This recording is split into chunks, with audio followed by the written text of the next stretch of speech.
नमस्कार। रेडियो रिमझिम 90.4 में आप सभी श्रोताओं का और दर्शकों का स्वागत है। रेडियो रिमझिम 90.4 अपने स्थापना काल से ही ऐसे शख्सियत और व्यक्तित्व को रेडियो रिमझिम के स्टूडियो में लाया है, जिसे देखकर और सुनकर विशेष करके युवाओं को प्रेरणा मिले। आज रेडियो रिमझिम 90.4 के स्टूडियो में हमारे जिले के गोपालगंज जिले के वरिष्ठ समाहर्ता एडीएम सर श्री वीरेंद्र प्रसाद जी आए हैं। हमारा परिवार अर्थात रेडियो रिमझिम और गोपालगंज की जनता के तरफ से इनका स्वागत करते हैं। यहाँ वार्तालाप का 2 भाग होगा। पहले भाग में हम युवाओं को प्रेरित करना चाहते हैं। हमारे एडीएम सर श्री वीरेंद्र प्रसाद ने कितने संघर्षों के बाद आज जो है इस महत्वपूर्ण पद पर पहुंचे हैं। इनकी जुबानी, इनकी कहानी लोगों को प्रेरित करने के लिए हम सुनाते हैं। फिर आगे प्रशासनिक और स्वास्थ्य विषयों पर चर्चा होगी। तो सर, आपका स्वागत है, नमस्कार है कि आपने अपना मूल्यवान समय रेडियो रिमझिम को दिया।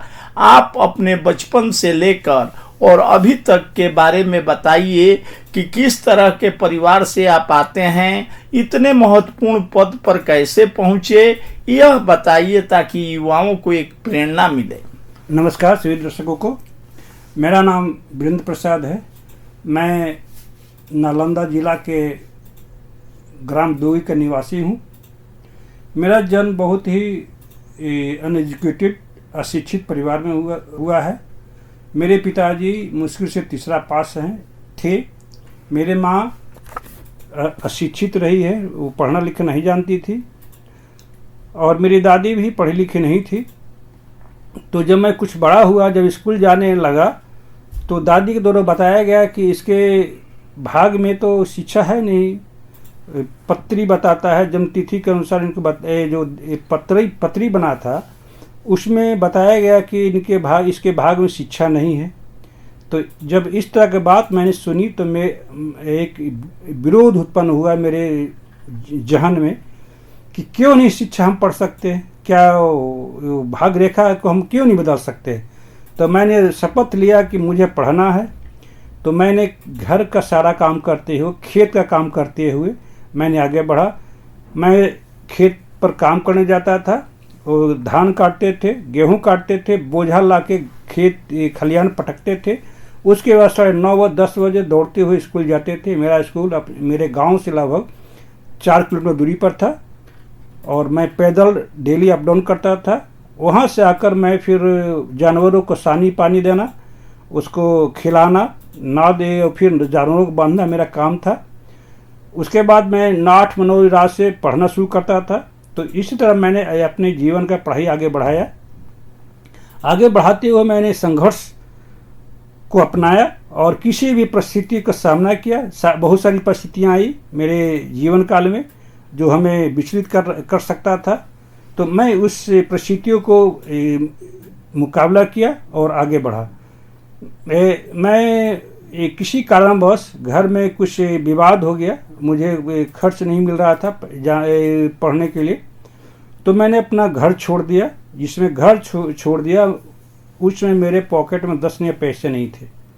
तो मैं बाहर जाने के लिए, कम से कम शौचालय जाने के लिए भी 10 नया पैसा लगता था। उसमें मेरे पास वो भी नहीं था। मेरे पास एक तौलिया था, गंजी था, एक लुंगी था। उस पर मैंने घर छोड़ दिया। उसके बाद मैंने पटना में आकर एक टिम्बर की दुकान में काम किया, और मेरी पहली कमाई 4 रुपया मिला था। वो 4 रुपया 4 लाख का बराबर नहीं है। से मैंने अपना जीवन प्रारंभ किया, और टिम्बर में काम करते हुए वहीं मैंने किताब खरीदा। फिर मैंने ईंटागरा में भी काम किया। टिम्बर से काम के बाद मैंने ईंटागरा में काम किया, और मैंने किताब खरीद कर अपनी पढ़ाई को जारी रखा। और पढ़ते पढ़ते मैंने आगे बढ़ा, और मैंने बीएससी की परीक्षा दिया, और मैंने फर्स्ट क्लास मैथ ऑनर्स से पास किया।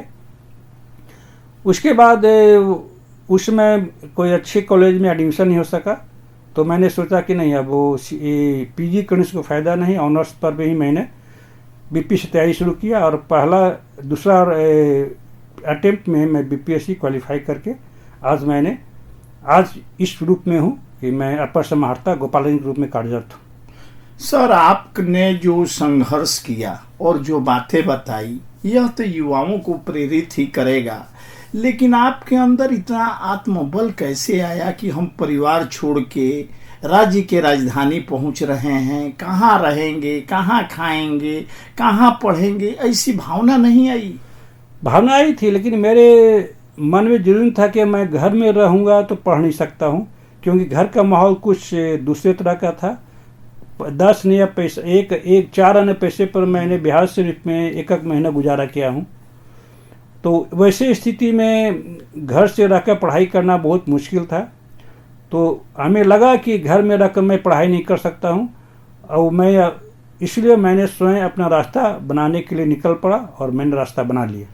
परिवार के लोग जो है जब सुने कि आप जो है बिहार प्रशासनिक सेवा के अधिकारी के रूप में चयन हो गए हैं, तो गांव और परिवार का क्या प्रतिक्रिया रहा? बहुत अच्छी प्रतिक्रिया रहा, और मेरे सफलता से गांव के बहुत लोग इसमें आगे बढ़े, और मैं अपने गांव का पहला स्नातक पास व्यक्ति हूं।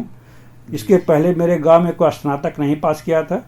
मैं पहला व्यक्ति रहा जो स्नातक पास किया और आगे बढ़ा। और मेरा देखा देखी जब मैं निकल गया तो गांव के अधिक से अधिक लोगों के जिज्ञासा हुई और उनमें आत्मबल बढ़ा कि मैं भी कर सकता हूं। और इसके आज तो बहुत सारे इंजीनियर और डॉक्टर हो गए हैं। जी जी, जिस समय आपने पढ़ा उस समय तो बड़ा ही संघर्ष की गाथा रही है। आगे यह बताइए कि बिहार के विभिन्न जिलों में आप जो है एक समाहर्ता के रूप में काम किए हैं, किसी तरह की कठिनाई आई है जीवन में? नहीं, कार्य के दौरान कहीं कोई कठिनाई नहीं हुई है, क्योंकि मैं कार्य को प्राथमिकता देता हूँ। कार्य को मैं कहीं टालता नहीं हूँ, और मेरा विचार है कि मेरे कलम से किसी को नुकसान नहीं हो। मेरा पहला उद्देश्य होता है, अगर किसी को नुकसान अगर जहाँ होता है तो मेरा कलम रुक जाता है। तो मैं सबसे पहले ये प्रयास करता हूँ कि मेरे कलम से किसी को हानि नहीं पहुँचे। अगर किसी को हानि पहुँच रहा है तो उसमें 50 लोगों का लाभ हो। अगर 50 लोगों का जहाँ लाभ हो तो एक आदमी का हानि पहुँचता है तो उस कार्य को मैं कर देता हूँ, लेकिन जानबूझकर किसी को हानि पहुँचाने का प्रयास नहीं करता हूँ। और इससे हमें कभी कोई न उच्च पदाधिकारियों से न कहीं ग्रामीण से कहीं कोई दिक्कत हुई। मैं स्वच्छंद विचरण करता हूँ बिना भय मुक्त का, कहीं किसी से कोई दिक्कत नहीं होती। 3 वर्षों से आप गोपालगंज जिले में हैं सर, और एक वरीय उप समाहर्ता हैं। आप जो है अपना जीवन बड़े ही साधारण ढंग से निर्वहन करते हैं, चूंकि मीडिया और प्रशासनिक अधिकारी का मेल जोल रहता है। और जो हमने देखा है 3 सालों में आपका जीवन जो है एकदम साधारण तरीके से काम करने की पद्धति जो है एकदम कर्तव्य निष्ठा से, और आप जो है लगातार हमने जहां तक देखा है कि 12 घंटा से अधिक आप इस उम्र में भी काम करते हैं। इतनी ऊर्जा आपको कहां से मिलती है?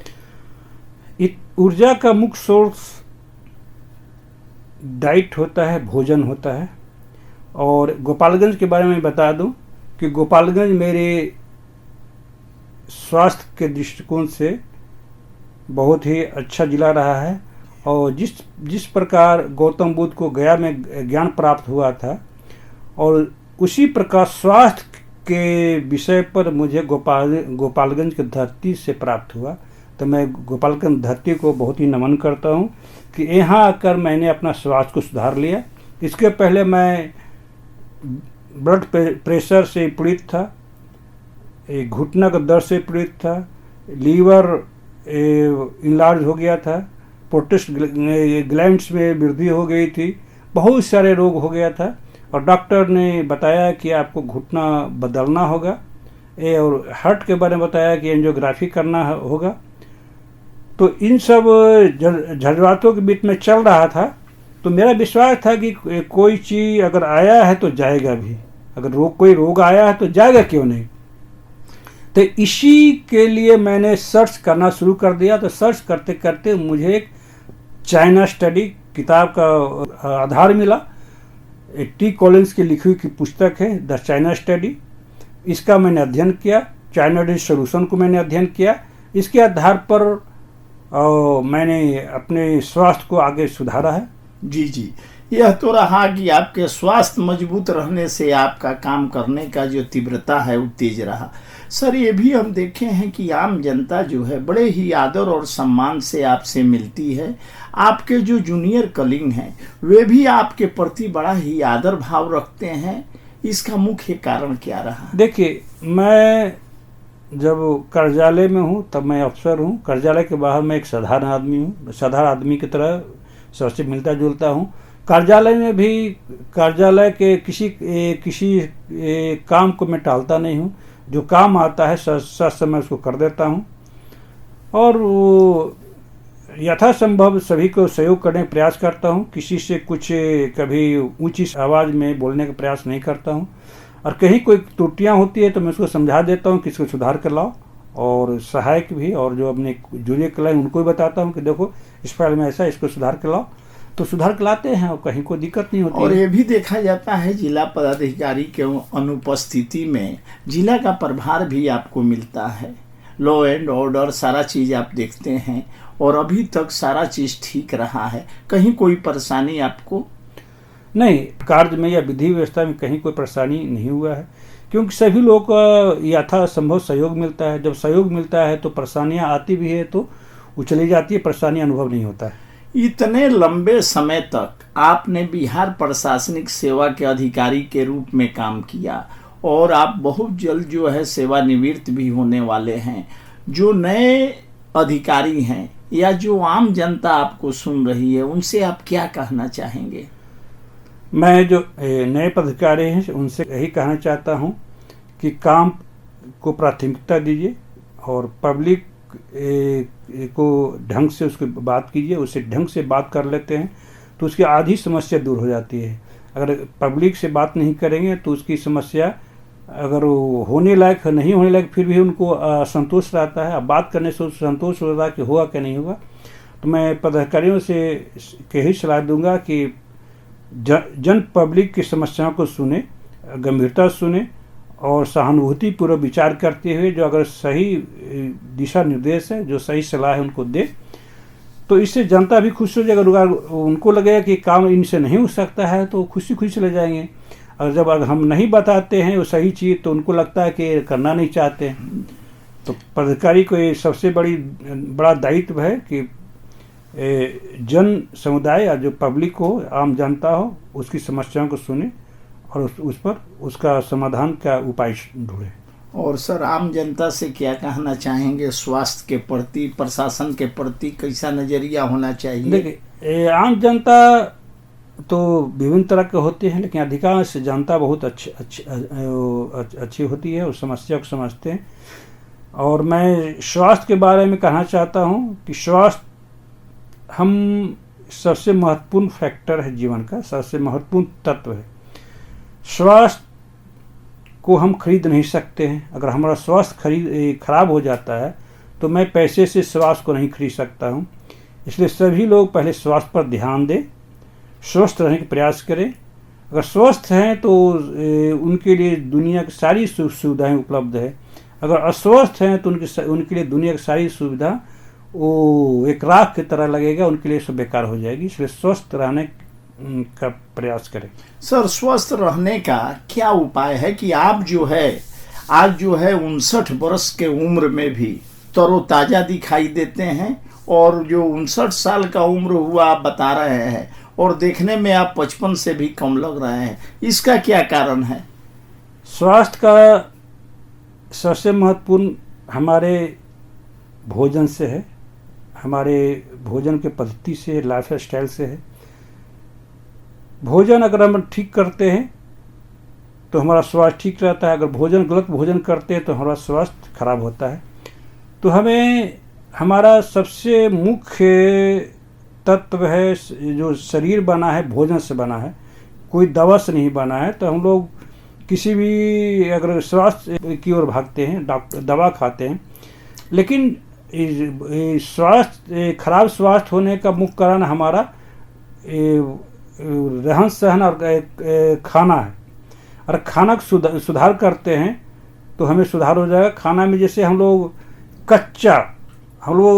कुक फूड, पकाया हुआ खाना सबसे हमारे स्वास्थ्य के लिए सबसे हानिकारक है।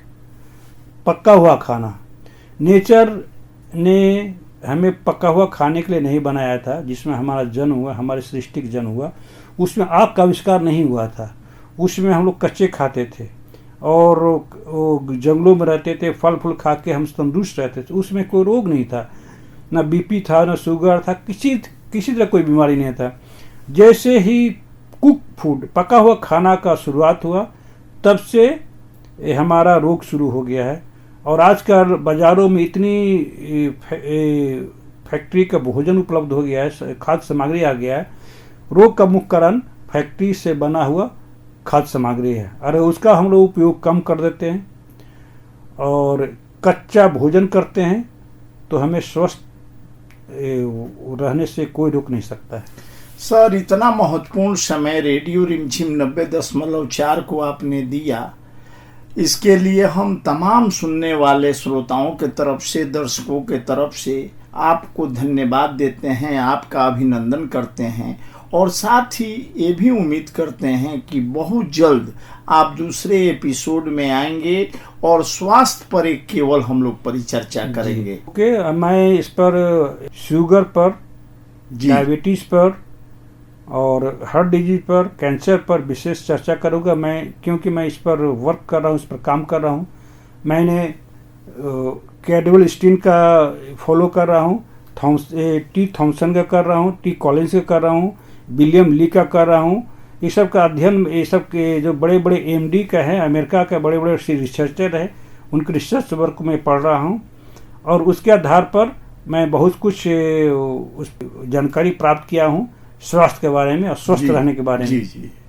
तो हमें उम्मीद है कि हम लोग अगले एपिसोड में बहुत जल्द आएंगे।